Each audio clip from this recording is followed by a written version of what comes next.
is Monster Hunter now has Monster Hunter Stories. Now we gotta take a minute here.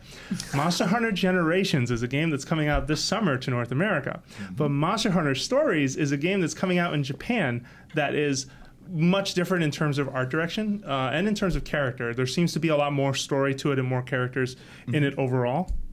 This is like coming a GTA thing? No, like Liberty City Stories. Maybe, but it's definitely way more kid friendly. If you see the art, I would assume so. Yeah, just want to put that out there. That Chinatown Wars drug movie. You can't hit a cop with your car. I didn't mean that kid friendly. But also, there's no car. But you smack a dragon in the face with like a huge broadsword. That's true. There's a thing you do going poach. On there. No, but it's basically it's sort of a cuter, more RPG-esque take of an action RPG series. Okay. It looks fantastic. There's a new trailer. You should definitely check that out on the site. But this game got its release date for Japan, which is this October 18th. It's coming out over there. Again, new trailer looks awesome, but it's also getting Amiibo support. And this is the interesting story. Yeah, there's a one-eyed Rathalos that you ride through the game. Rathalos is one of the monsters from the game. Brian is picturing many different monsters, but I will show him what it looks like later. And they have a female and a male version of it as riding a Rathalos amiibo. Are you okay? I wasn't until you said that. Okay, and then there's also, I don't know how to pronounce this, but Naribu is the last amiibo. So the two, basically Rathalos and a rider, either female or male, are roughly $16. It's 1,800 yen. And then Nabiru is 1,200 yen. And so it looks like one of the Monster Hunter cats. I think they look really cool. Like I think in the way that I think the Link and Midna wolf figure is kind of an evolution of the Amiibo art style. These look rad. Is this the first time they've actually like varied price range on Amiibo? Like, are they scaling by quality? Well, no, because Mega Yarn Yoshi's like $40. Well, I mean, I don't know if he counts. I'm still not clear if Capcom is making these or Nintendo is making these. I think that's a more interesting point. They don't look like Nintendo's figures at all. They don't have the coin base. They don't have the third party Amiibo? Second, technically, because Shovel Knight was the first. Yeah. That is just one. So I think this is actually really scary for Amiibo collectors. Like, this is a precedent that's like, they've been is this going to keep happening forever? Like, when does it end? It's crazy that we still don't even have Cloud and Corrin and Bayonetta yet, right? Yeah. Those don't have there was like a very, very low-res image of them going around the other day that I don't know if it was real or not. Did you guys see that? You don't think so? I don't think so. I mean, they haven't said a word like officially to anybody. And it's about time for them. Like, the gap, if you look at sort of the waves of these, like as they got to the DLC ones, like because we got Ryu and Roy a while ago. Yeah, but I do really like the idea of them. I mean, and they've like you said, the Mega Yarn Yoshi. They have toyed with the idea of, no pun intended, scaling what an Amiibo can be. Right? It's basically anything that has, and we've like debated that on this show of like, what is an Amiibo? Like, could it be a 70-foot tall man with a chip in his foot? It needs to have a cool bit of foil in its butt, and then it's fine. That's it. That's the. Oh, sorry. No, please. Well, I was good. That was what was so cool when they, not even the Mega Yarn, but just the regular Yarn Yoshis, like kind of brought that conversation of like, oh, these things aren't all going to look exactly the same. Totally. And when we talked to Miyamoto, and I'm forgetting the other gentleman in the room, and I should know this, but in 2014 we had an interview, you and I. Oh, Bill Trinan. No, of course Bill was there. How else were we going to understand Miyamoto? He's just like, Jose's never met. That's great. We walk in, I thought it went great. No, but at that interview, I'm forgetting his name. I'm going to hate that. Basically, they said to us, we can make an Amiibo any shape and size. I know. And anything we want to do. And you were like, I'll take a tall one. I'm like, no, don't. I don't even want to know what that's going to cost. Just I was young and full of ideas back then. I didn't know how much money I'd put into Amiibo. Whether they were good or not, though, is the question. I love the Mega Yarn Yoshi. They did tell us about that R-Wing Amiibo, the transforming one that never happened. Yeah. You know, it kind of bums me out. It actually bums me out that we didn't get any new Star Fox Amiibo. Oh, God, I'd love to see them articulated. I know. Yeah. I know.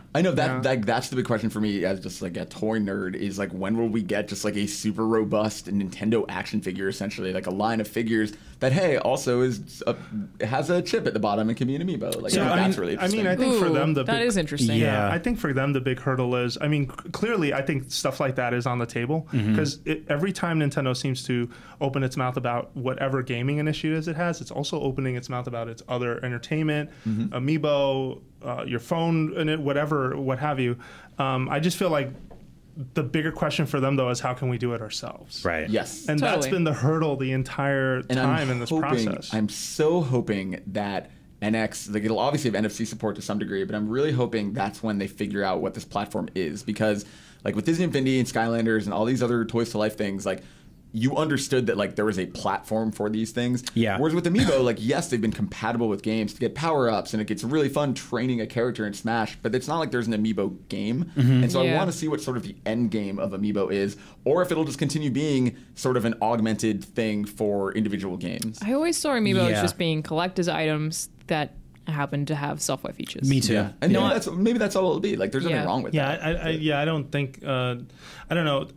When I really like this might be Super heresy Smash. to some here, but I have not been blown away by either Infinity or Skylanders in terms of as a game. Like Skylanders is very much Gauntlet, which is fun, but it has these figures sort of shackled to it, which is fine.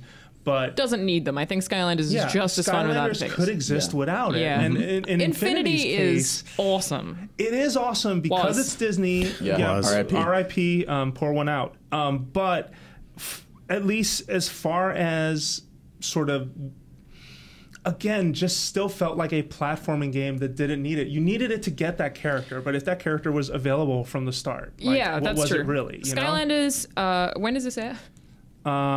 This will air tomorrow. Yeah, okay, so I have an embargo for next week on the Skylanders. I'm gonna be writing a preview for next week. Okay. Which is a really interesting way to deal with Toys to Life that I'm actually pretty excited about. So it would be an awesome continuation of what we're basically talking about. Yeah. Saying, okay, we should talk to you next week just to hear more about this. It's really cool, but Disney Infinity, I think, had kind of the same appeal as Amiibo in that they are really well-designed, good-looking figures. That I love the style. Right, of it. so you own some without... Have you ever even played it or put them in a game? A little bit, but I've like previewed it. But I never owned Disney Infinity, but I have like 5 of the figures. I own the third one. I have a whole bunch of the Star Wars ones on my desk. But there's something like to piggyback on that. I think they actually, and the Smash Brothers line got close, but I think Disney Infinity kind of topples Amiibo in the way that there's a uniform design to everything that gets put into there. Yes, right? they all look really good next to each other. Yeah, and they look like toys with articulation, but they're not, you know. And that's like you look at Buzz Lightyear and you look at Kylo Ren, you're like, you're part of the same universe. Yeah. I mean, again, rest in peace to that game. I don't know exactly what went wrong there. I think with Skylanders, it was a different story because, like, as a Nintendo fan, I'll go buy an Amiibo based on a character I only barely know because he's a Nintendo character. She's a Nintendo character. Yeah. She's really cool. With Skylanders, it was sort of like you needed that hook of that game to get people to buy, like, I think Skylanders Joey is the the Green Rock kind of, or whatever. Right. So you like get given a starter pack and they kind of decide which Skylanders you get. And I kind of feel like the appeal of those toys comes after the experience that you get in the game. Yes. So you're like, this is character's voice. This character does this. Like Spyro's voice, despite him looking kind of terrifying now, is really cute. Like he's a likable character. So it's you like those characters because of the software, whereas the other two haven't had that. And that's what I mean. They're driven by characters you know, and you just go, oh, that's awesome. Yeah, but that's why. Like, imagine something like.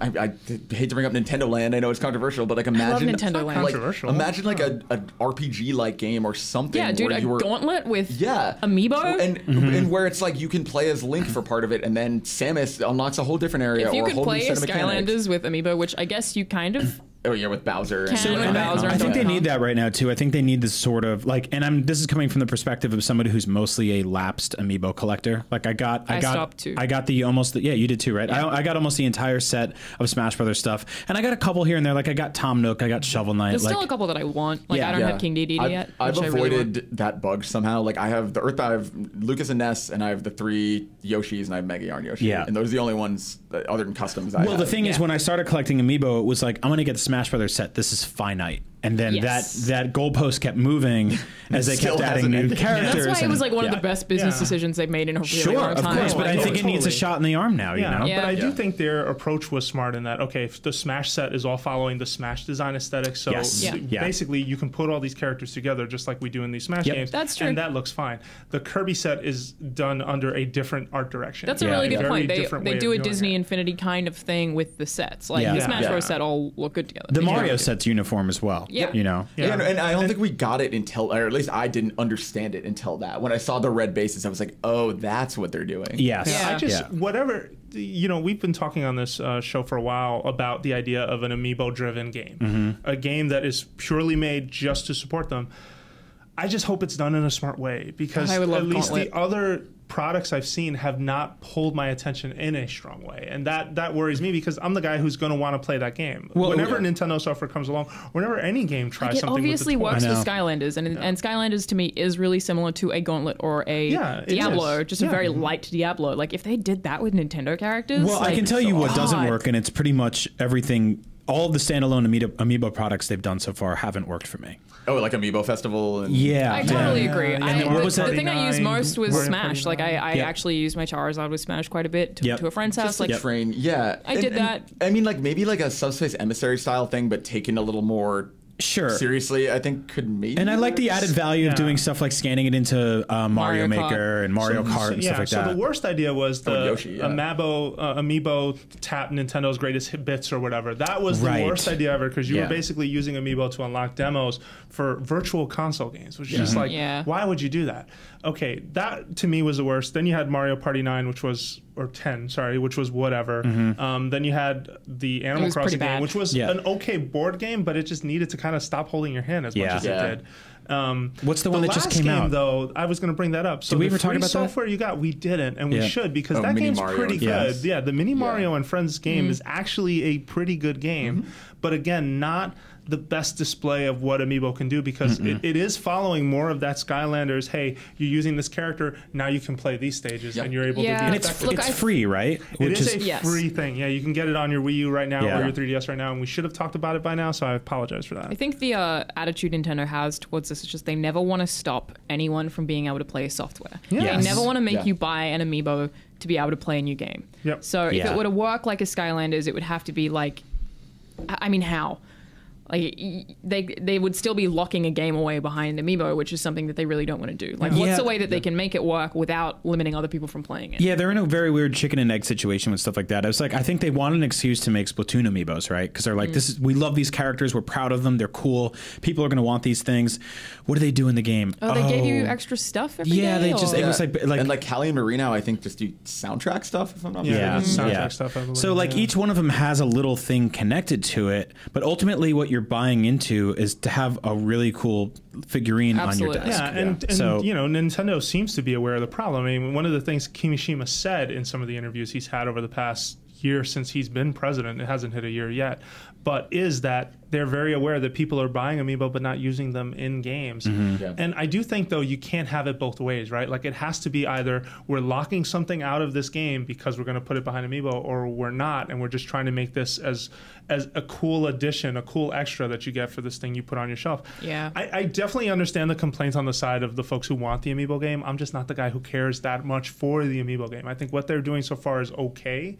Could it be better? I agree. I think so. I do think so. The appeal of it to me is if it were to be an NX thing, if it were to be in a year or whatever, and they said, hey, those figures you've been collecting for almost 2 years now, surprise, everything you already have will work with this. I think that's a really cool proposition. I think that'll be the proposition. They're going to basically say every Amiibo you own will work with NX, and I would be shocked beyond belief if that became the story, because they're still producing these things. They're still trying to sell them. If anything, the saddest disappointment with Amiibo to me today is that every time I walk into a store, it is overflowing with Animal Crossing Amiibo. And I think that they really miscalculated on that game and on those characters, which is unfortunate because Animal Crossing, in every other context that it's been published on, has been a success. It has, up until Amiibo Festival. Even Happy Home Designer and the cards did better. The scary thing is that's if you read when Disney Infinity went down and Kotaku broke that story, if you read some of the interviews with the people who were working on it, one of the things they said was like, oh, we had a bunch of Yondus from Guardians of the Galaxy, and we produced way more than we could ever actually people don't sell. actually care about it. I feel like that is the Animal Crossing problem. That's what Nintendo's been trying to avoid, at least with the Smash set. And when they first started, remember how hard these things were to get? It was also because Nintendo has a very tight attitude to, we don't flood the market with product. Weirdly enough, that worked for them, though. Well, you're familiar with the term peg warmers. What? Peg warmers. You guys have never heard this? Yeah, the ones in a wave that no one wants. That just so they just put out Force Awakens came out last year, and they put out all those toys for it. And this guy Constable Zuvio, they called him the peg warmer because every time you go in a store, he's sitting right there. There's always the one like sort of figure that just hangs out on the shelves forever, warms the pegs. Yoda and Snake. I wonder who that would be in the Mario set, but we should answer that next time because we've.